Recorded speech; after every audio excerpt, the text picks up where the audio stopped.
Disclaimer: this story contains mature themes intended for adult viewers. Viewer discretion is advised. Steam curled up from my damp hair as I stood before the mirror, comb running slowly through the strands that clung to my skin.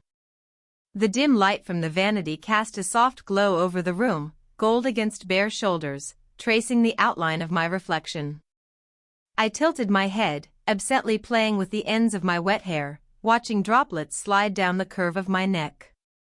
The quiet hum of the ceiling fan filled the still air, until I heard the door click open. I froze. Through the mirror, I saw him. His reflection, leaning against the frame, eyes dark, unreadable, watching me with that familiar, steady calm that made my pulse stumble. "Didn't mean to interrupt," he murmured, but he didn't step back. I turned slightly, heartbeat quickening, feeling the weight of his gaze trace down my back. "You could have knocked," I said, half a whisper, half a challenge. He smiled, that slow, knowing kind of smile that always made it hard to breathe. "I did," he said softly. "You just didn't hear me." Silence thickened between us, broken only by the rhythmic dripping of water from my hair. My fingers fidgeted with a towel, but I didn't move away. There was something magnetic about the way he said my name, low, rough, almost a whisper that brushed against my skin more than the air itself. When I met his eyes again in the mirror, something shifted. The room suddenly felt smaller, warmer, charged. His reflection stepped closer, one slow stride at a time, until I could almost feel the warmth radiating off him. My breath caught when he stopped just behind me, close enough that I could sense him, but not enough to touch. The mirror fogged slightly from our mingled breaths. He leaned forward, voice barely above a whisper. "You look different tonight." My hands stilled. The way he said it, not like an observation, but like a secret, sent a shiver racing down my spine. I wanted to speak, to turn around, to ask what he meant, but before I could, his reflection moved again, closer, and the air between us trembled with everything unspoken. Then, the faintest sound, his name on my lips. And before I could think, he whispered mine back, softer, deeper, and everything inside me went still. The towel slipped from my hand. Fade to black. She used to think she knew him completely, every glance, every sigh, every pause in his voice that hinted at what he wasn't saying. But lately, everything between them had started to shift in ways she couldn't quite explain. Maybe it was the distance, or maybe it was what lingered in the silence when they were alone together. He wasn't her boyfriend. Not really. Not officially. But he was something that mattered more than titles ever could, a constant presence that slipped into her life quietly and refused to leave. He knew her rhythms, how she tucked her hair when she was nervous, how she bit her lip when she tried not to say something too honest. And she knew his too, the quiet way he'd look at her when he thought she wasn't paying attention, the unspoken things in his eyes that always made her heart feel too full. They had history, one written in almosts. Almost confessions. Almost touches. Almost timing. The night he walked in on her by the mirror wasn't an accident. He'd been distant for weeks, late replies, short conversations, always with that polite restraint that made her feel like something had changed. But when he said her name that night, it was different, raw, hesitant, as if he'd been fighting himself for too long. The next morning, the air between them was quieter than usual. She poured coffee while he leaned on the counter, watching her with an expression that didn't match his words. "You were up late," he said casually. "So were you," she replied. He smiled faintly. "Couldn't sleep." She could have asked why. She didn't. Instead, she felt the words she wasn't supposed to say forming anyway, "I missed you." Instead, she asked, "Do you ever think about us?" He looked up, surprised. Then he exhaled slowly, the kind of sigh that carried both relief and regret. "All the time," he admitted. "That's the problem." For a second, she forgot to breathe. His honesty cut through every wall she'd built to keep herself from falling too far. The space between them shrank until it was just their unspoken thoughts filling the air, the kind of moment that could either break them or bring them closer than ever. But then he stepped back. "You know we can't," he said quietly, eyes searching hers like he needed her to disagree. She didn't. She just nodded, forcing a smile that didn't reach her eyes. "Yeah," she whispered. "I know." Yet that night, when she found herself standing by the same mirror, she could still feel his gaze, not on her skin, but somewhere deeper. Like a ghost of everything they never said, lingering in the air. The reflection stared back, and for the first time, she wasn't sure if she saw herself, or the woman she was becoming because of him. The screen fades, leaving the viewers caught between what could be and what shouldn't be, but maybe still might. The tension between them had become something alive, a quiet current running beneath every glance, every brush of fingertips, every accidental meeting in narrow spaces. It wasn't just attraction anymore. It was a storm they were both pretending not to feel, even as it threatened to pull them under. That evening, rain drummed against the windows, low thunder rumbling like the echo of everything they hadn't said. She was sitting on the edge of the couch, absently scrolling through her phone, when he walked in, damp from the rain, shirt clinging to his chest. He didn't say a word at first. Just stood there, dripping water on the floor, his eyes tracing her as if he'd forgotten how to look away. "Someone's waiting for you," she said lightly, trying to sound casual. She'd seen the message flash on his screen earlier, a woman's name she didn't recognize. He hesitated. "It's nothing," he said, voice low, almost defensive. She arched a brow. "You sure? You've been distracted." That word hung between them like smoke. He moved closer, the air thick with unspoken frustration. "You're imagining things," he muttered, but there was a flicker in his eyes, guilt, or maybe something else. Her heart pounded as she rose from the couch, stepping toward him. "Am I?" she asked softly. The space between them narrowed to a breath. His scent, rain and warmth and something familiar, filled her senses. "Why does it bother you?" he asked, voice rougher now. She almost laughed, but her voice came out quieter, trembling. "Because I don't want to care." "But I do." For a heartbeat, neither of them moved. His hand lifted, stopped midair, as if he was fighting himself. The reflection of lightning flickered across his face, revealing the truth in his eyes. He wanted her too. He always had. Outside, the rain grew heavier, the world fading into sound and shadow. Inside, they stood too close, their silence louder than thunder. One more second, one word, one movement, and everything they'd been holding back would finally break. But instead, he stepped back. And she whispered, almost breathless, "You're a coward." He met her gaze, something sharp and desperate behind his calm. "Maybe," he said. "But if I stay any longer, I won't be." The door clicked shut, leaving her alone, trembling, furious, and hopelessly in love. The storm had passed, but the silence it left behind was louder than thunder. Days had gone by without a word from him, each one pressing down heavier than the last. She tried to convince herself she didn't care, that the ache she felt every time her phone stayed silent was just habit, not longing.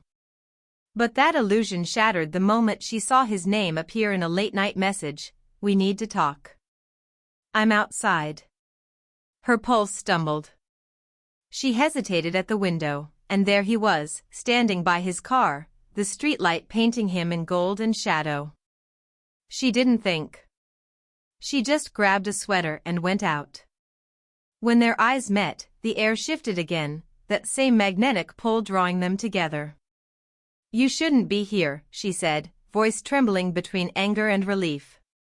"I know," he replied softly, taking a slow step forward. "But I couldn't stay away anymore." The night was still damp, the smell of rain lingering as droplets glistened on the pavement. He reached out, brushing a strand of hair from her face, his fingers barely touching her skin. It was a small gesture, but it carried the weight of every night they'd avoided each other, every word they'd swallowed. I tried to forget, he said, eyes searching hers. But you're everywhere, in my head, in my hands, in every moment I'm supposed to be fine. Her breath caught. Then why keep running? He didn't answer. Instead, he stepped closer until there was no space left to hide behind. The world around them blurred, just the hum of the streetlight, the scent of rain, the pulse in her throat. For a second, she thought he'd finally closed the distance. His hand hovered near her cheek, his lips parting, but he stopped, torn between desire and restraint. I can't do this, he whispered, though his voice betrayed him. Yes, you can, she murmured back, her words trembling like a secret. The sound of a car passing broke the spell. They both turned, startled, his hand falling away, her heartbeat crashing back into her chest. Then his phone buzzed. He looked down, expression changing, guilty, fear, something unspoken. She stepped back, eyes narrowing. Who is it? He hesitated. No one, he said. But the look in his eyes told her everything. The screen fades to black, the truth hanging in the air like lightning waiting to strike. The night had turned colder, the kind of cold that seeps into your bones, or maybe it was just the way her world shifted when she saw the truth unfold in front of her. He stood by her doorway again, the same place where everything had started, eyes tired, voice heavy with something that sounded like regret. I should have told you sooner, he said quietly. Her arms were crossed, jaw tight. Told me what? For a moment, he didn't answer. The silence stretched until it started to hurt. Then he handed her his phone, a message thread glowing faintly in the dark. Her name wasn't the only one there. There was another, messages full of the same warmth, the same words she thought were theirs alone. Her chest tightened. How long, she asked, barely managing to keep her voice steady. Before you, he said quickly. It ended, or I thought it did. But she came back. The confession hit harder than any lie could have. The ache wasn't from betrayal alone, it was from the realization that part of him had never truly been hers. She turned away, gripping the edge of the table as tears blurred her reflection in the window. You said I was different, she whispered. You are, he said, stepping forward. You still are. I didn't know how to stop what I'd already broken. The words cracked open everything they'd been holding back. Anger, love, longing, it all spilled out at once. You shouldn't have come tonight, she said, her voice trembling. I had to, he replied. You needed to know the truth, even if it means losing you. He reached out, but this time she didn't move away. She looked up at him, eyes glistening. You already did. For a heartbeat, neither of them spoke. His hand hovered between them, the air thick with the weight of what they'd almost been. She could see it in his eyes, the apology, the pain, the love he was too late to protect. Then came the twist neither of them expected. A faint buzz from her phone. She glanced down, her breath catching when she saw the sender. He's lying. He never ended it. Her heart stopped. She looked at him and in that instant saw it. The flicker of panic. The silent admission.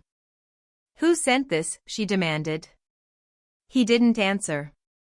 His silence was the answer. Something inside her broke, not with anger, but with final clarity. The truth wasn't just that he'd betrayed her. It was that she'd loved him enough to ignore every sign until now. She stepped back, eyes cold but steady. Leave, she said softly. Before I remember how much I cared. He opened his mouth, but no words came. The door closed behind him with a quiet finality that sounded like the end of everything, and maybe, the start of something new for her. The following morning arrived too bright for the night she'd lived through. The city outside moved on cars, laughter, rain-washed sidewalks glistening under sunlight, as if nothing had happened. But inside her apartment, everything felt still, stripped bare of sound and warmth. She sat by the window with a cup of untouched coffee, staring at the phone that hadn't stopped buzzing all night. Dozens of messages, apologies, explanations, promises, all from him. She hadn't read a single one. The silence between them wasn't empty anymore, it was a choice. Then came the knock. Soft at first, then firmer, the sound of someone who couldn't leave without being heard. She didn't move. Not until she heard his voice through the door. "Please," he said. "Just let me say what I should have said before." Her hand hovered on the knob for a long moment before she finally opened it. He looked different, not the calm, composed man she'd known. His hair was a mess, eyes red from sleeplessness, rain still glistening on his jacket. "I deserve your anger," he began, voice raw. "But you need to know, she's gone. For good this time." She folded her arms. "You said that before." "I know," he admitted. "And I hate that I made you doubt everything real between us. But I can't lose you over something I was too weak to end." She took a deep breath, struggling to keep her voice steady. "You already did. You lost me the moment I saw what I meant to you, just one of your almosts." He flinched, eyes full of guilt. "No. You were never almost. You were the only thing that ever felt real." That broke something inside her, not anger this time, but sadness deep enough to quiet the room. "Then why did you throw it away?" she whispered. He stepped closer, voice trembling. "Because I was scared. Scared of how much I wanted this. Of how much I wanted you." For a moment, she saw the truth in him, all the mistakes, all the love, all the things too broken to fix. Her tears came quietly, falling onto the sleeve of her sweater. "I'm not her," she said finally. "And I won't spend my life proving it to you." He nodded slowly, a tear slipping down his cheek. "I know. That's why I'm walking away before I ruin you completely." He turned, and this time she didn't stop him. The door closed behind him with a soft click that echoed through the still apartment. She sat down, her heart heavy but steady. For the first time, the silence didn't hurt. It felt like peace, fragile, but hers. Still, as she looked at the empty doorway, she couldn't help but wonder if endings ever stayed that way. The screen fades, lingering on her reflection, strong, alone, but not unloving. It had been weeks since the door closed for the last time, or so she thought. Life had slowly begun to move again. She laughed more easily now, found comfort in quiet mornings, learned how to live without waiting for messages that never came. The ache had softened into memory, and for once, she felt at peace with her own silence. But one evening, as the sky faded into shades of amber and gold, there came another knock. Softer this time. Familiar. When she opened the door, there he was, no words rehearsed, no apologies ready, just eyes that looked tired and honest. He held no flowers, no excuses, just a single envelope. "I know I don't deserve to say this," he began quietly, "but I've been working on something." She hesitated, then took the envelope. Inside was a small note, her handwriting, from months ago. Something she'd written and left in his notebook when things were good. "If you ever get lost, come find me where the light meets the rain." He smiled faintly. "I found the note. And I found you." Tears welled in her eyes before she could stop them. "You shouldn't have come," she whispered, though her heart had already betrayed her. "I know," he said, stepping closer, voice soft but sure. "But I had to. Not to ask for forgiveness, but to tell you I finally let go of everything that wasn't you." For a long moment, neither spoke. The only sound was the soft rhythm of evening rain beginning outside, tapping gently against the glass. Then he reached for her hand, not to hold it, but to let his fingers brush lightly across hers, as if asking permission. She didn't pull away. Something shifted, that same quiet electricity, but now it felt different. Gentler. Certain. I don't know if we can go back, she said softly. He shook his head. I don't want to go back. I want to start where we left off, not as what we were, but as who we are now. She looked at him for a long moment, then smiled at small, fragile, but real. You always did know what to say. He chuckled under his breath, relief flickering in his eyes. Only when it matters. And then, for the first time in what felt like forever, she stepped forward, closing the distance between them. The rain outside grew steadier, and the golden light wrapped around them as if the world itself was exhaling. When she leaned her head against his chest, everything finally made sense, not perfect, not easy, but real. The kind of love that survives the storm because it learned to. The screen fades to warm light, her smile reflected faintly in the window as his arms circle her. A quiet ending, not of heartbreak, but of beginning again.